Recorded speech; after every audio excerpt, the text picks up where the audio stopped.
ഓം ശ്രീ ഗുരുഭ്യോ നമ. അമൃതപുരി. അമ്മ ദർശനത്തിനായി പുറത്തു വന്നു.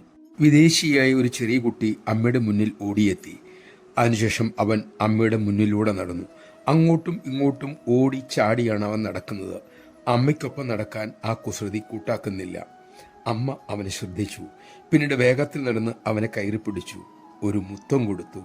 അതിനുശേഷം തനിക്കൊപ്പം നടക്കുവാൻ അമ്മ അവനെ ഉത്സാഹിപ്പിച്ചു, സഹായിച്ചു. ഒടുവിൽ അവൻ അമ്മയ്ക്ക് വഴങ്ങിക്കൊടുത്തു. അങ്ങനെ അവർ ഒരുമിച്ച് നടക്കാൻ തുടങ്ങി. നമഃശിവായ. ഇതൊരു സന്ദേശമായി നമുക്ക് കാണാൻ സാധിക്കില്ലേ? അമ്മയ്ക്കൊപ്പം നടക്കാൻ അമ്മ നമ്മെ സ്വീകരിക്കുന്നു, ലാളിക്കുന്നു, ഉപദേശിക്കുന്നു. പക്ഷെ പലപ്പോഴും നാം കുതറി ഓടുകയാണ്.